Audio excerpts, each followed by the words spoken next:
Right, so we'll just give people a few more moments, Daniel, to come on. How's your morning been?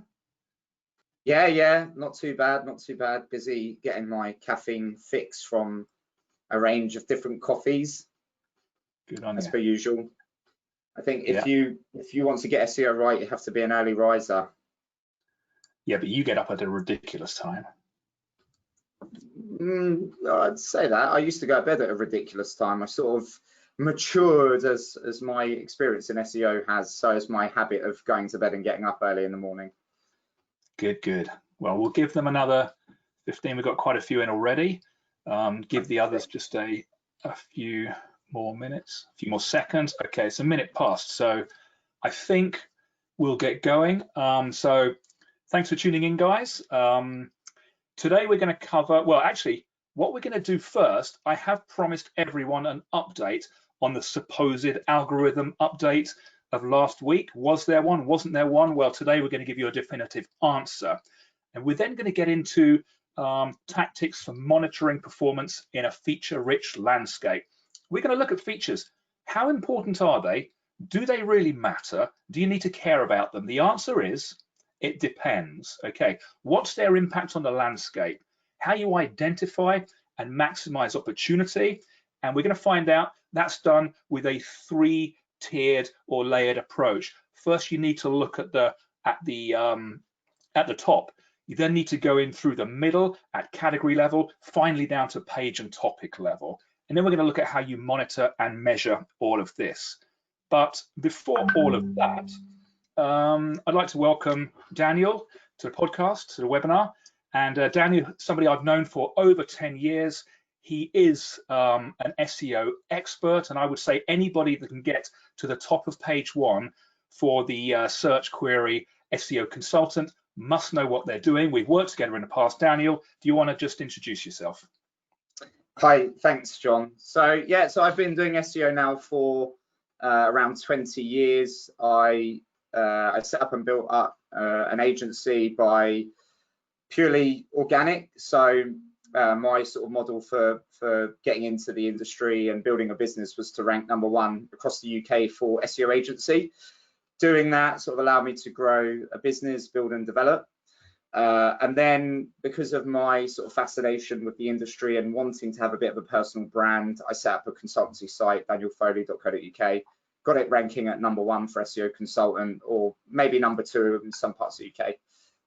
And ever since I've been sort of an avid fan of SEO in the shed, and I love getting involved in podcasts.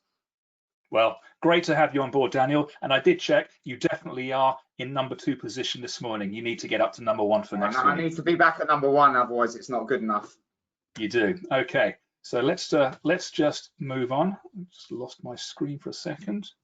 Okay, as always, we're going to be on Slack for 30 minutes or so afterwards. So if you do have any questions, please feel free to join Daniel and myself on Slack. Alternatively, feel free to drop any questions you have into the chat panel on the webinar. Okay, so algorithm update.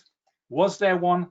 Wasn't there one? Well, before I get your take on this, Daniel, there were rumors of an update on the 22nd and 23rd of last week. Okay, it's absolutely no point in turning to Google, as you can see there. I Googled this, Google Algorithm Update 2020, and according to Search Engine Journal, the last update was the May core, which was on May the 4th. I couldn't find anything else. Even people also asked, wasn't helping me. There was a lot of speculation, but as we're going to see shortly, it's so important to understand if you've been impacted. Otherwise, people rush off with those knee-jerk reactions. Daniel, what's your take on all of this?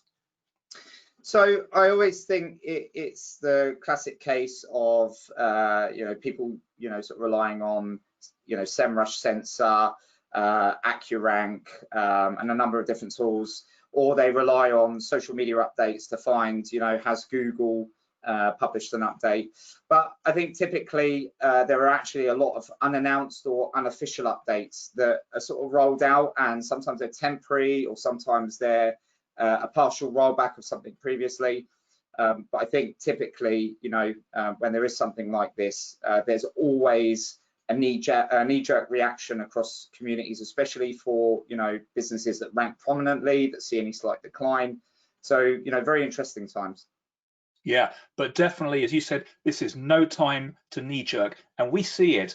There's a movement in position. People start to panic and think, oh, let me undo everything I've done in the past few weeks and roll back. But no, you need to find out. So let's take a look at the data. So here we have a visibility index for non-gender specific clothing, jeans, t-shirts, sneakers, etc. There's about 2,500 keywords that go into this. And in that chart, we can see clearly the January core right at the start there, the February glitch where Google did actually make a lot of changes and then roll those back. May the 4th, the second core update, that one's clear. And yeah, there was a June update without a doubt. And in some cases, it was actually just as impactful as the May core. Okay, look at the purple line. We'll come back to that one in a minute. That's eBay, the only site other than perhaps Amazon with a double lift. Green, you've got Boohoo with a double dip. We were talking about Boohoo's amazing performance the other week. You know, sadly though, that's taking them down a couple of notches. Okay, here's one of those retailers, and what we're looking at, well, actually, no, these are four. We've got eBay, ASOS, John Lewis, and ShopStyle. And again, you can clearly see that. That's good enough evidence for you, Daniel, when you based it on 2,500 terms? Yeah, especially if you've got a much wider data set to evaluate position shifts. It's obviously a lot better than the more short-sighted approach of just looking at a small data set.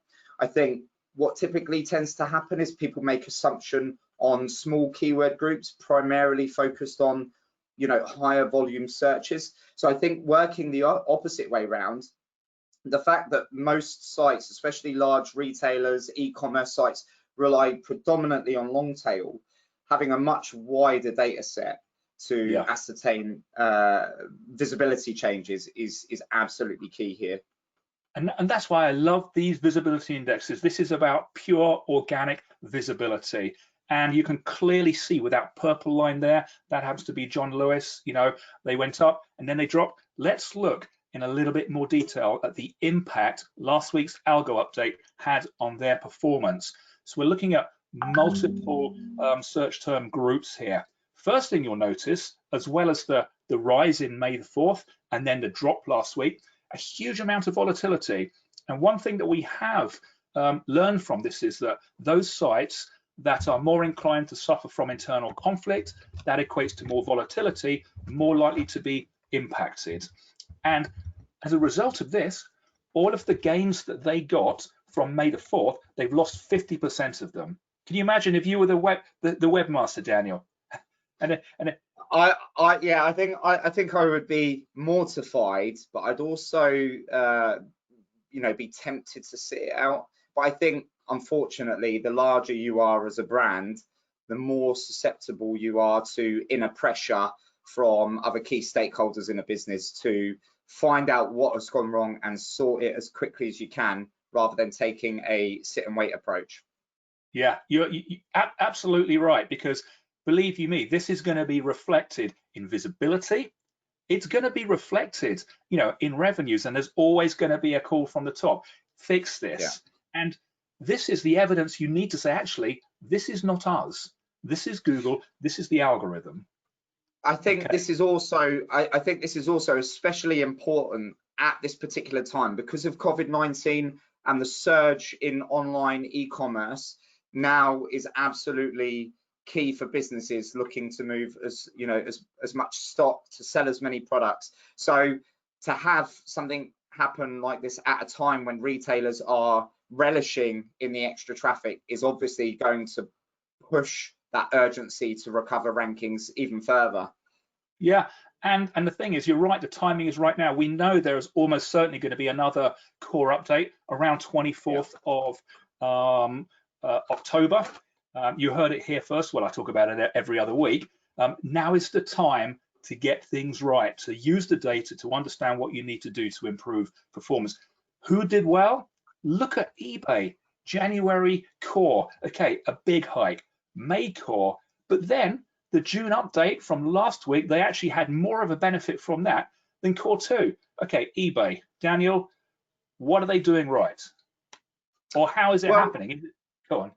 Okay. So without having, completed an analysis, what I think might be happening with eBay, especially large retailers, is that the actual increased demand from COVID and its impact on, the global economy, meaning people are at home, more people are buying stuff, from home, has meant that retailers are naturally getting a greater surge in traffic. And what that might do is correlate into improved engagement performance, user interaction performance, which has given Google a much greater data set to work with in making an assumption for, whether it's a product level search, category level search.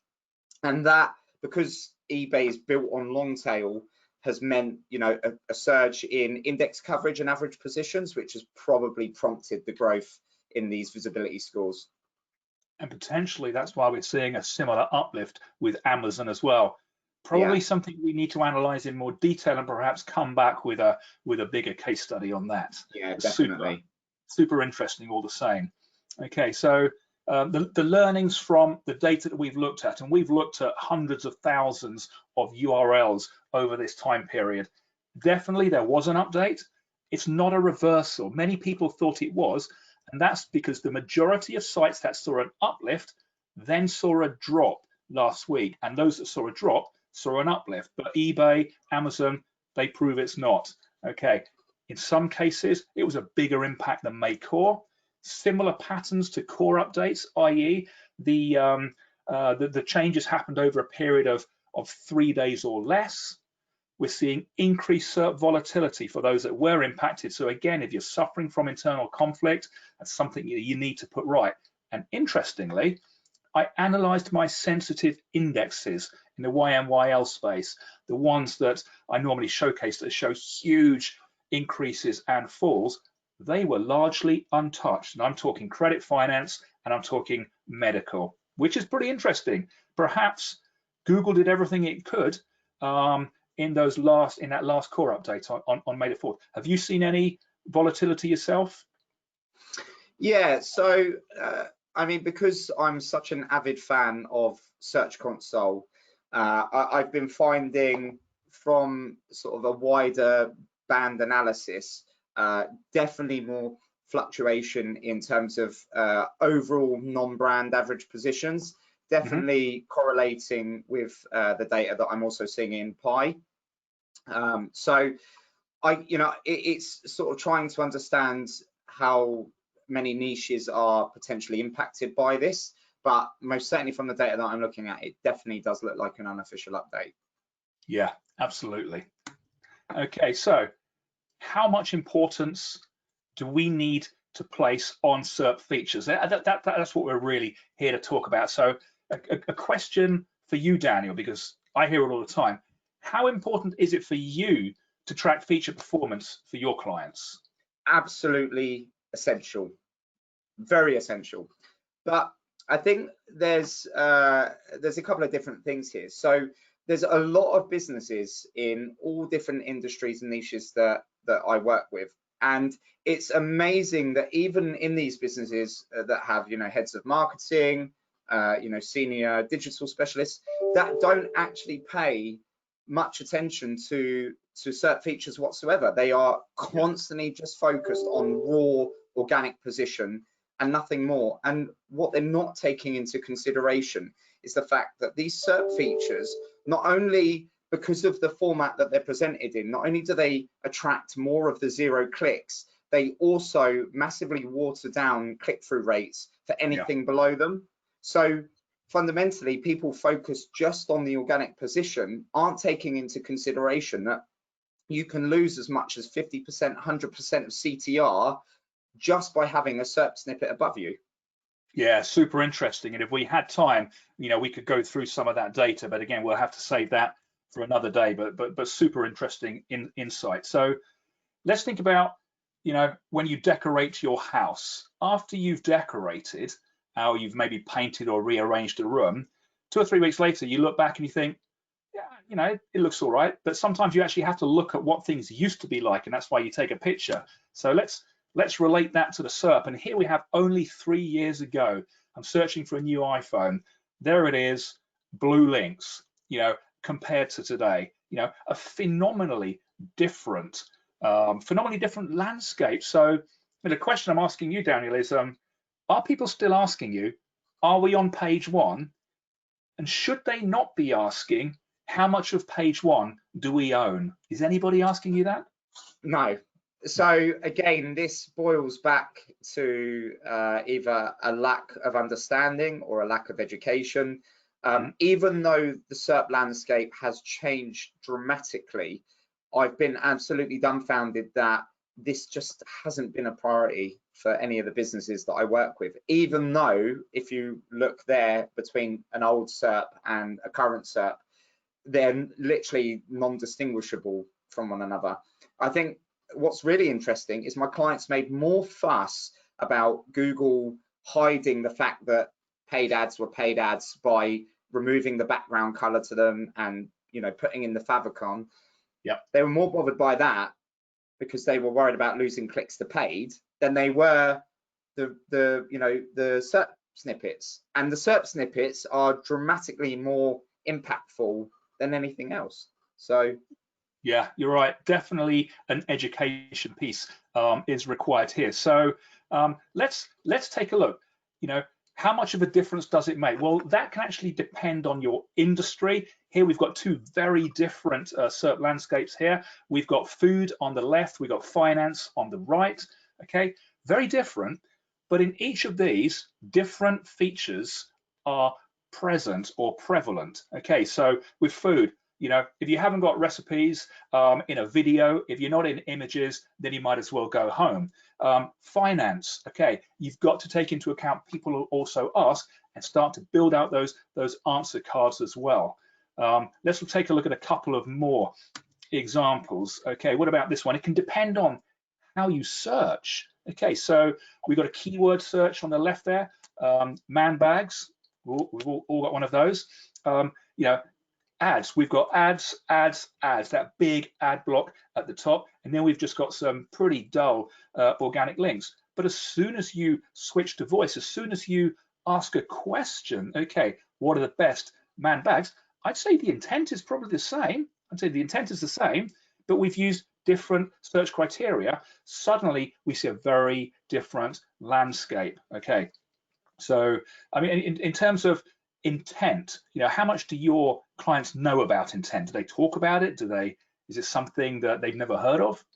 No. So again, this is one of those things where businesses still heavily carry forward the practice of focusing on a query primarily because of its assumed traffic throughput.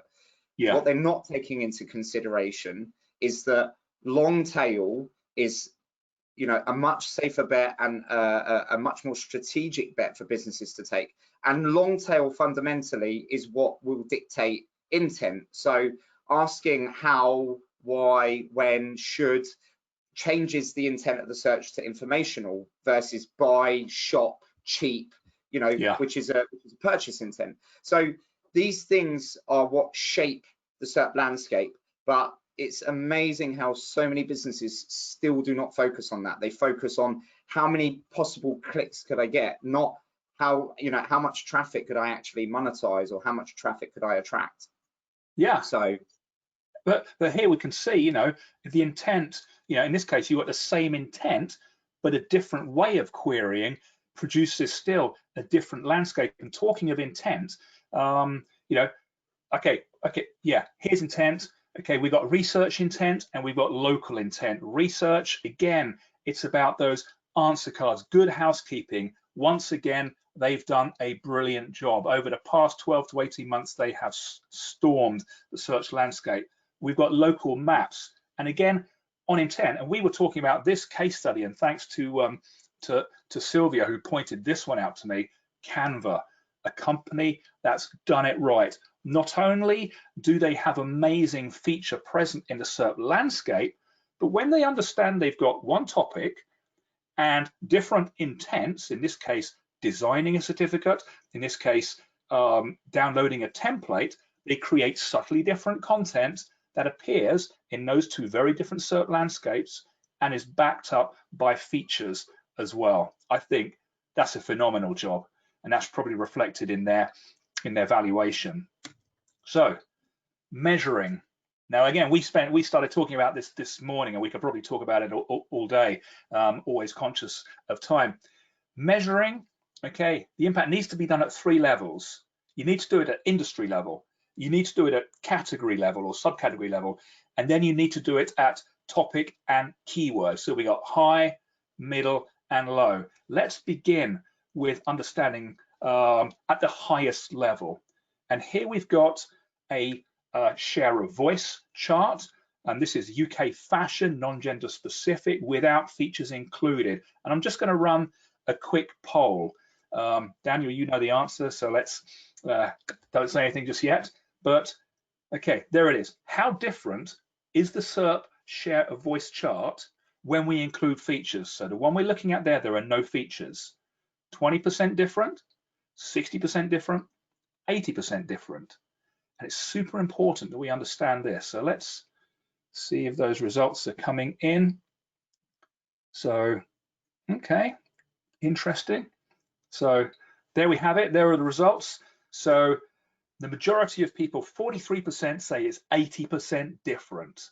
Now, the bigger the difference, okay, the more attention you have to pay to it. 36% 60, 21% 20. The answer, as I'm just about to reveal here, is the SERP landscape is actually 80% different. And the thing here is, you've got to understand this. Whatever industry you're in, you need to look at the share of voice, the landscape, both without features and with. If it's really different, you need to start paying attention and monitoring performance. I mean, before you had Pi, Daniel, you know, how did you go about measuring performance for these features? Or didn't you? Well, I did, but I struggled, and for someone like myself that has to be very careful with where I place my time, trying to track these features using more traditional methods, including advanced web ranking, was a lot slower, more arduous, and it was also more inaccurate because of the way that some tools count organic positions and the way that they count, you know, whether or not people also ask each result in that, is that an additional position? So because there was sort of inconsistency with the tools and tracking it, it was always very difficult to do.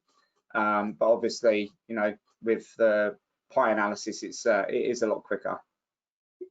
Fantastic. So the high level, and again, you have to understand at the high level first, you know, what's the gap? How much of an impact features are having on your industry? Okay, your industry SERP ecosystem. The bigger the gap, the more attention you have to pay. So the next step is all about understanding which features. So we know features are important, but which features do you need to pay attention to? So we go down a level. Okay, so this is about identifying and maximizing the opportunity. And we go through this pathway that always begins with the customer. And I have this obsession about SEO begins inside the mind of the customer. So we understand what they're thinking, what they're looking for, what questions they're asking. We need to get a handle on that. That helps us come up with a content strategy that is going to connect with our audience. We need to identify the keywords, and it's this stage 3, the keywords and the questions, that begins this cycle. So again, we've come down a level, not industry or website, but we're now looking at category. And here we have a SERP radar, and immediately for this category, we can see what jumps out. People also ask, answer cards. We've also got a lot of text ads, and video is strong as well. So now we can understand, you know, the types of feature that we need to focus on. Images, we don't need to worry in this particular instance. Okay, so stage 3 begins this cycle. You choose the keywords, you go to the SERP, the landscape reflects intent. It is an intent reflector, helps you with the questions, helps you to identify opportunities. Okay, and that radar will change over time.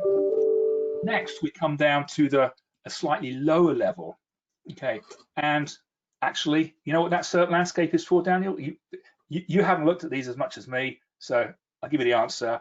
It's not recipes, although there are carousels there. This is actually preparation, how to prepare a mango. You know, everybody needs to prepare a mango.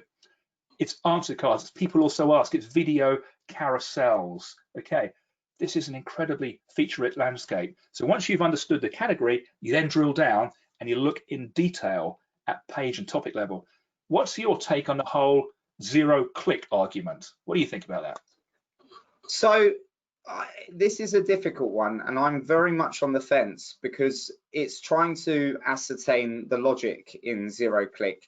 Does Google want to further monetize traffic by keeping people from exiting the SERP? For example, there are plenty of occasions where I've seen Google Shopping results alongside rich snippets that will typically help to avoid people clicking in.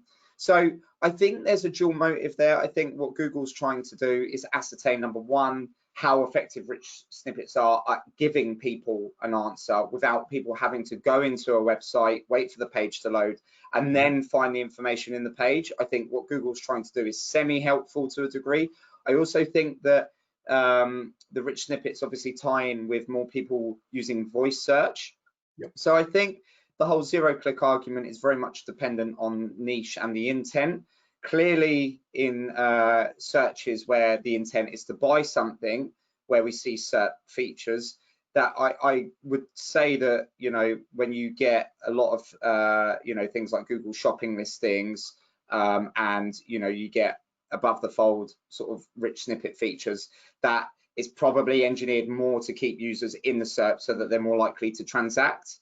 But in general, I think looking at the total picture, they are there to give people information in the quickest possible manner. Yeah, that is definitely their ultimate aim, to own the searcher. Okay, so we've gone on that journey, that path. High level understanding, what's the gap? Down to category, which features? Down to topic and page, you get a little bit more granularity. That's super important. You know, when do I need to push this feature out? Okay, the other thing that we need to never forget is the competition. And that's why we need to stop just asking the question, are we on page one? You got loungewear. Everybody's wearing loungewear apparently. Not sure what it is. I think it's like outdoor pajamas or something. Okay, big category. We got two retailers there. Both have a very similar number of classic links, blue links on page one. But when you look at the details, when you analyze the features, one there, ASOS, has got treble the amount of images. That's a huge number of extra doorways into their world, which is, you know, super important. Wouldn't you agree? Yeah, 100%. I mean, the fact is that the traditional competitor model will always exist. If your competitors are doing something that you're not, especially in digital, they will get the upper hand, and attracting traffic through any manner, whether it's images, video, is one step to taking some of that market share away from competitors. 100%. So let's stop asking the question, are we on page one? Let's ask, how much real estate do we own? So we're gonna round up here, and incredibly, we're probably gonna finish on time. Okay, let's talk about monitoring. This has to be multi-level. You've got to do it. You've got to take that approach. You can't go from the granular keyword and topic and page upwards, but begin with that share of voice, that market intelligence data, and understand, where do we fit in? Understand the differential between not looking at the features and looking at the features. The bigger the gap, the more the focus, the more effort you have to put into those answer cards, the image optimization, video creation, get into carousels, work on your knowledge graph. Once you've got that knowledge down to mid-level, that's your category, group, and intent analysis. So you can layer intent on your category. Okay, and then we come down to the tactical low level. Let's target those individual pages. Let's look at the themes and the keywords. And again, that's what we use that matrix for. So the time now is, I can't believe how quickly that went, Daniel. That was I know. Time just vanishes. We could be here all day talking about the intricacies of rich snippets and the evolution of search. Just before we go though, one thing that is actually interesting as well is how this landscape looks on mobile, which might be a discussion for another day, but I'd be very interested to see what the adaptation will be for mobile search and obviously the rich snippet in the SERP landscape. Well, I think that's super interesting. And as you know, you and I are going to have a socially distanced get together in the shed next week. Yeah. And you know, we're going to be looking at things like that. I cannot wait. So I just want to say before we go, we are going to be on Slack afterwards for 15-20 minutes if anybody's got any questions. And before we do go, I just want to say, Daniel, thank you so much for coming on the webinar. No, always happy to, John, as always. And I look forward to seeing you next week. And to everybody who tuned in, once again, thanks for your time. And we are back in 2 weeks, same time, same place in the shed. Thanks, guys. See you soon. Take care. Cheers now.